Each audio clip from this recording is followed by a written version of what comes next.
Gumulantang sa buong sansinukob ang pinaka-eskandalosong revelasyon na yayanig sa bawat hibla ng ating kasaysayan at tila isang tsunami na tatangay sa buong Malacanang ngayong gabi.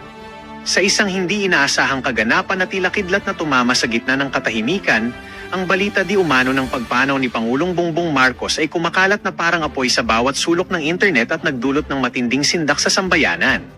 Ayon sa ating mga espiyang nakatago sa bawat madilim na kanto, huling-huli sa kamera ang panginginig ng mga security detail habang ang mga itim na sasakyan ay nagkakaripas ng takbo sa ilalim ng madilim na gabi upang itago ang katotohanang ang trono ay wala na raw nakaupo sa gitna ng nagbabagang krisis.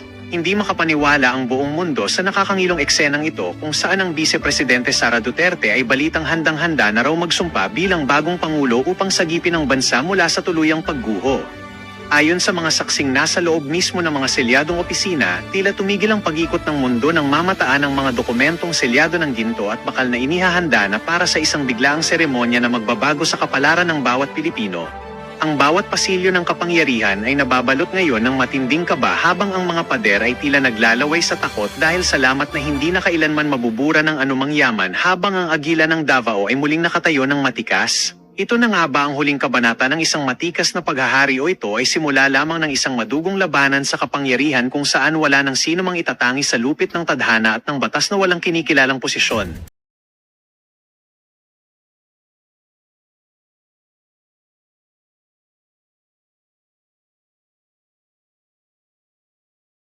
Sa ASEAN ay hindi tayo masyadong gipit, which brings me to the statement made earlier which I monitored. Ano ba yung sabi? Tagtuyot? Ano yun? Ano yung sinabi dito? Ano yung sinabi dito? Nasaan yun? We could dry. We could run dry. Yes. I heard it. So because, number one, hindi naghanda ang DOE at ang ginagawa niyong dahilan ay ang deregulation law at dahil hindi tayo nag-stockpile dahil sabi nyo, hindi nyo gawain yan, na sa aking paningin ay hindi yan paghihimasok sa pribadong negosyo kung hindi prudent planning. Tapos sinabi ng DOE, we could actually run dry. Tagtuyot, mauubusan, ilan na lang. Paliwanag po ano ang ibig sabihin. Akin na yung salitang yon. Ano ba yung sinabing, tsaktong sinabi?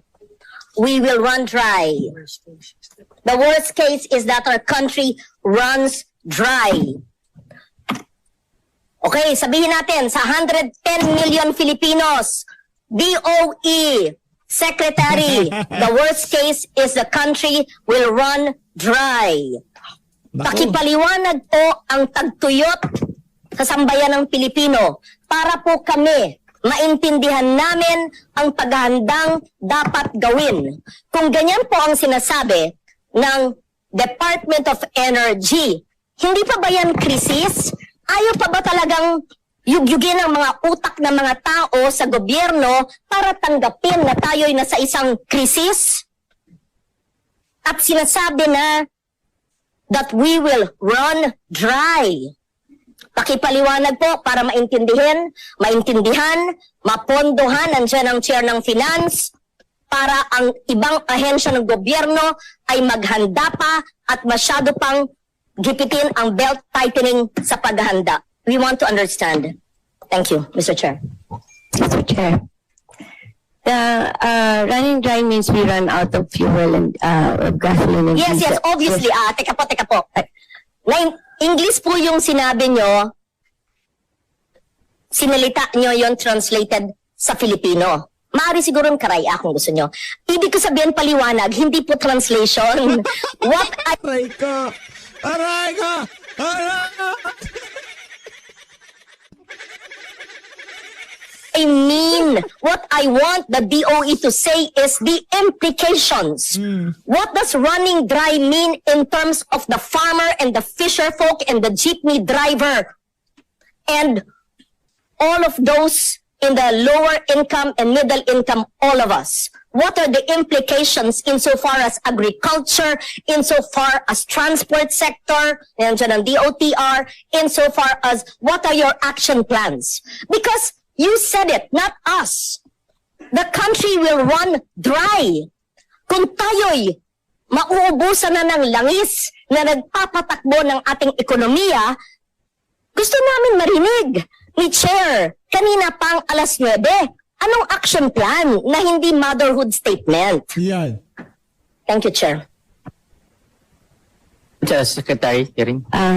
Mr. Chair, I can only speak for DOE that what the impact on the industries would be with the other agencies. Ano, sa atin po as our impact would be the fuel side on the gas stations and which affects the transport, and then on the power side. The power side, we fortunately we are only using diesel at 3% in our energy mix.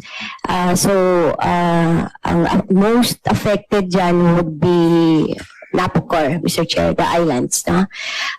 So that's why our chair, our president has been hard at work in coming up with alternatives in case different scenarios.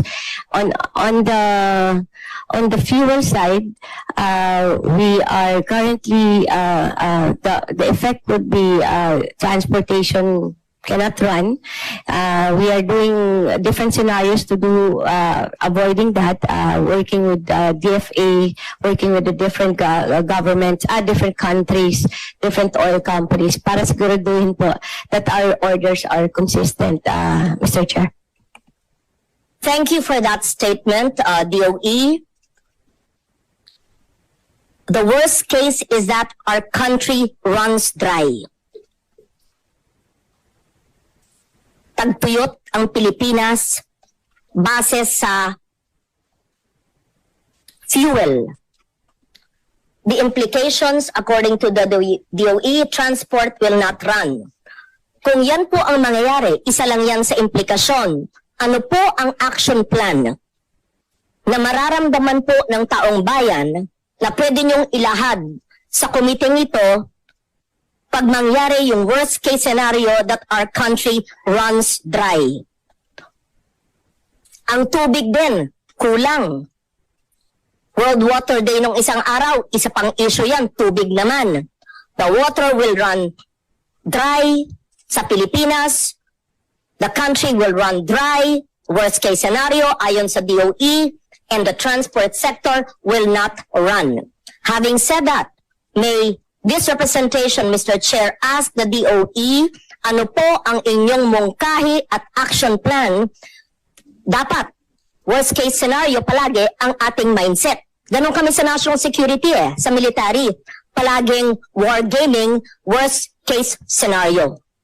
If the transport sector is not secure and will not run because the country will run dry, ano ang action plan ng DOE maliban sa sinabi nyo kaninang carpooling, work from home, Zoom with mayors?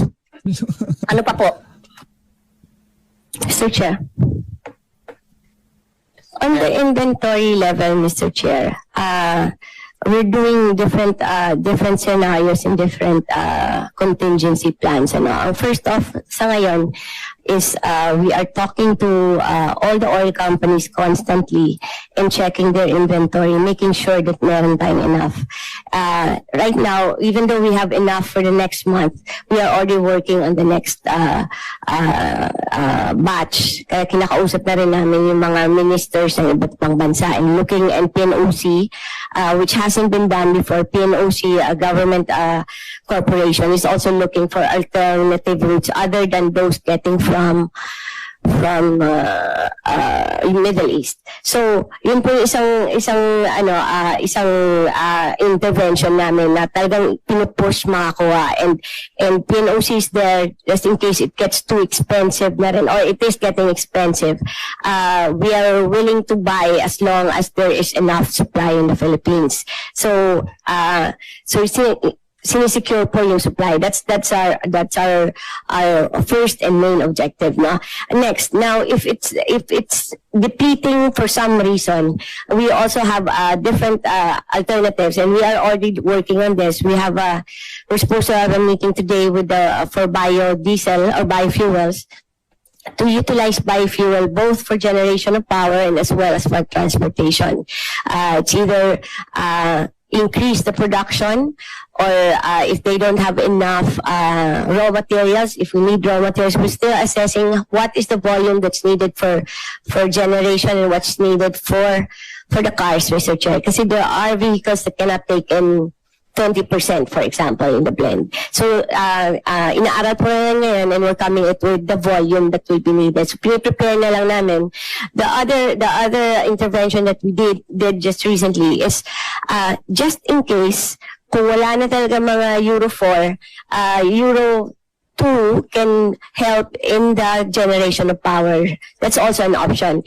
And and then we're also ramping up the renewable energy. Meron po mga projects na papasok pa lang December, so we're helping them. Target is to have them on grid na by April para pumasok na sila, para mabawasan yung pressure sa fuel, or kung hopefully matanggal siya sa power, doon na lang siya sa transportation. So that's what some of the interventions we are doing now para hindi po mangyari po yung worst case scenario natin. I'd like to quote the president today in an interview with Bloomberg. Several countries have already told our airlines they cannot fuel their aircraft, so they have to carry fuel there and back. Long haul is going to be a much more serious problem.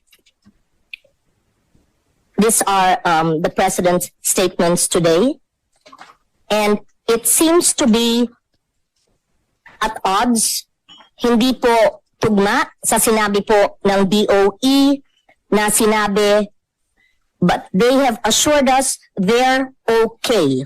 Ayon po sa DOE, we met them because we wanted to know if they need help in procuring, but they have assured us they're okay, Garin said. Ito po yung sa balita ngayon lang.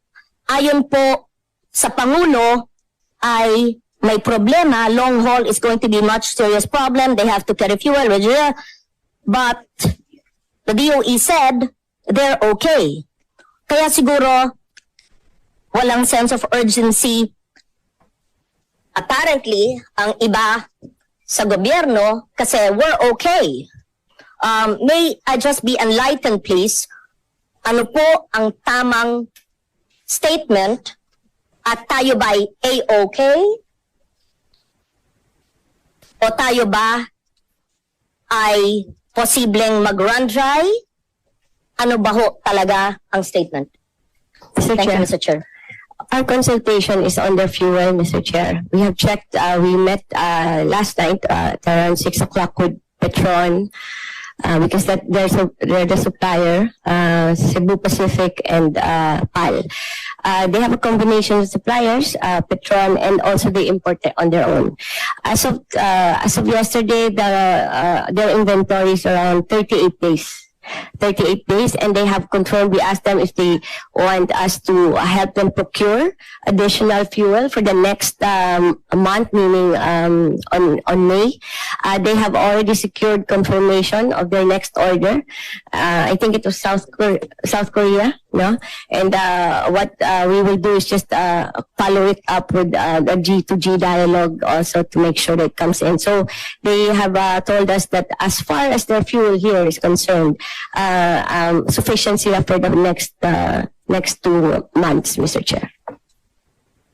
Thank you. Mr. President, Mr. Chair, ang gusto ko sanang marinig mula sa executive, pag ang DOE ay nagsabi na the country will run dry at tinanong natin sa ating crisis committee ano ang implications nito at ano yung action plan, ang gusto kong marinig sana, impact if we run dry. Ano? Transport stops? Ano ngayon ang action plan? DOTR. Food supply is disrupted. Ang ngayon ang action plan? DA, DTI. Emergency services stalled. Ang ngayon ang gagawin ng DOH at iba't ibang ahensya ng gobyerno. Prices spike as they are doing now. Ano ngayon ang ginagawa nyo? DA at DTI. agriculture gets hit, it's already hit, and farmers and fisher folks, despite being half of our population, only, tama ba yun, 44,000 na mabibigyan ng ayuda? Ano ba yun? GDP declines, anong gagawin? DepDev, DOF, etc. Ano ang gagawin natin? Health risks, wala ba ang DOH dito? Ganun sana ang ating gustong marinig mula sa gobyerno, sa executive, sa pagpulong na ito. Mula tayo ng alas 9, hindi masyadong mga motherhood statement. But having said that, I don't think they're prepared for that. Perhaps in the second hearing, they could be more prepared and not come late. Nako, nako, yan na nga ba sinasabi natin. Pati yung pagdating nitong sigarin eh. Ba't ka nga naman kasi late? Talaga sigarin, oo. Siya kasi nagsusot eh. It was also stated Multa pa more. Multa pa mo. Ito sigarin kasi masyadong nagpakaaso kay kay Remulla. At kay Marcos Jr. Multa yan, bilyones. Multa yan. that the DOE is trying to cap profits. To cap profits. So pwede pala eh. Diba? Sinabi ba nyo yon? To cap profits. Why just now? Ano pa ang natuklasan sa nakaraang 4 na linggo ng DOE? Ano ba ang usual na margins ng mga kumpanya? At paano magkaka-adjust? Assuming you have the answer to that, kung di sila handa, Mr. Chair, ay maari nilang ibigay sa atin sa pangalawang hearing or after today kasi gusto natin aralin yung statement na they are looking to cut profits. Sino yung they? The private sector. Ano ang natuklasan ng DOE sa inyong pagpupulong at investigasyon?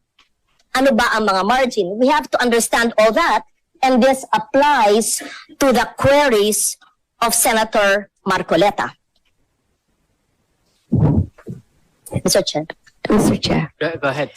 We don't have the power to cut profits, Mr. Chair, right now. But the discussion was about what are the, I think Honorable Senator Ontiveros was asking what could be possible changes that we would suggest in the amendment or overhaul of the all the regulation law.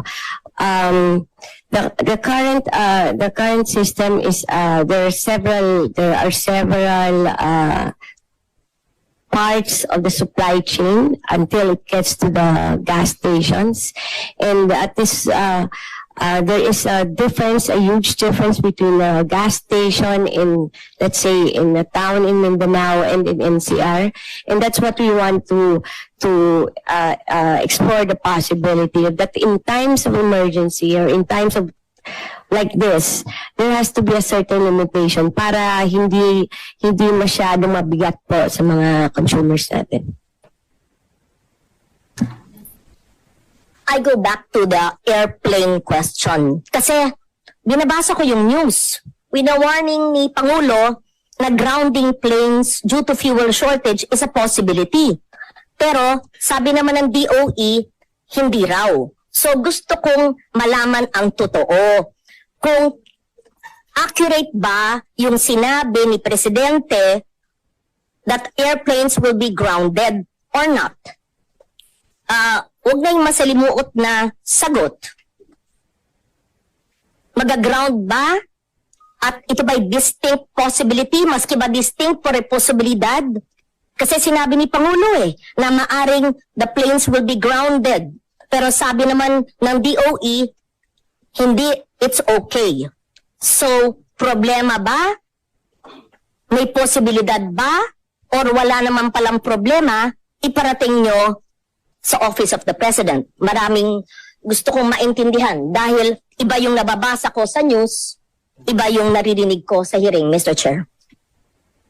Mr. Chair, last night, it was 6 o'clock, they confirmed to us that meron siyang fuel. So if it's because of fuel, it will not be grounded. Maybe on the price or a commercial decision on their part. Pero availability dito sa Pilipinas, meron pong fuel yung jet fuel yung ating mga airlines.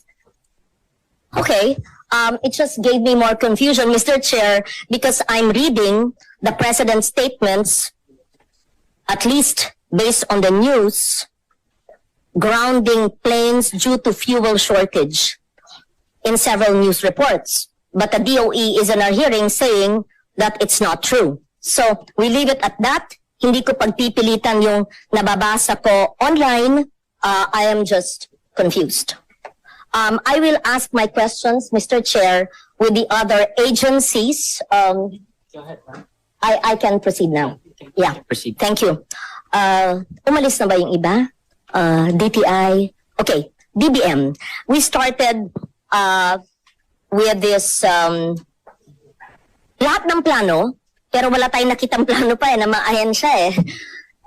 Yun ang sinabi ni Sen Kiko kanina, ng chair, parang motherhood. Saan kukunin ang pondo para lumaki ang subsidy na binibigay po? Sa GAA 2025, sa continuing appropriations, at sa GAA 2026 na 2.5 months pa lang at alam natin naka-FLR lahat. Ayon sa aking datos ay 188.584212, tama ba ito? Billion ang available funds. Please give an accurate figure mula sa GAA 2025. Ano yung continuing appropriations? Ito'y naka-earmark na kasi nasa GAA. Anong balak ninyo? Ito ba'y re-realign nyo?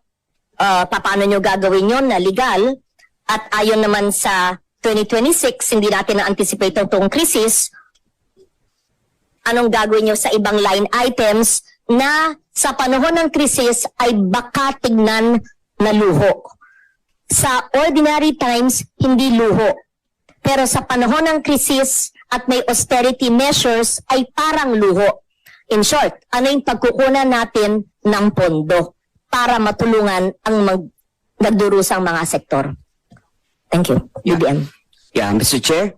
Okay, for the 2025, we still have a continuing appropriation of around 10.9 billion that's intended for the program already ng ating mga ahensya, gaya ng from the DA, yung fuel assistance to farmers, from our DFA, assistance to national and legal assistance fund, from our DMW para sa kanilang emergency repatriation fund at saka alagang OWA, also from the DSWD na mayroon din po silang 22.2 pa na continuing, and from the AIX, and for the DTI para sa kanilang MSMEs, Negosyo Center, shared facilities, and of course from the DOTR na may 2.5 billion para sa kanilang fuel subsidy transport sector affecting the rising fuel prices. And for the 2026 naman po, meron po tayong available na 200 billion from the 2026 BUD GAA po natin. That is intended for just the same program for the DFA. We have the Assistance to National and Legal Assistance Fund of 1.2 billion. Also for the DMW, the 4.3 billion pesos for the that is Action Fund actually for 2 billion at the same time for the OWA na 2.2 billion para sa kanilang ERP or ERP, Emergency Repatriation Program. Also, we have a DSWD that is now being implemented by the Secretary Rex as far as the protective service for individuals and families in difficult circumstances. And also, again, for the DTI, yung kanilang SMEs, Negosyo Center, and shared facilities na 2 billion po for the 2026. And of course, mayroon po din tayong 13 billion sa contingent fund and 23.5 billion for National Disasters Reduction Fund. Now, in addition to that, Mr. Chair, we have also the tapping the special account in the general fund of the DOE that is intended from the Malampaya para doon sa kanilang pagbili ng bulk bulk purchases of oil. So that is around 20 billion, which is already submitted to us, the request for the release of this fund. Okay. Now, I haven't mentioned there yet also is from the 2026 GAA, the 10 billion para doon sa kanila for the DA, which is the Presidential Assistance to Farmers and Fisher Folk, that is 10 billion. We also have the DOH MAIP, this is 51.6 billion, and the 2026 Dole to PAD program of 21.28 billion. So a total, Mr. Chair,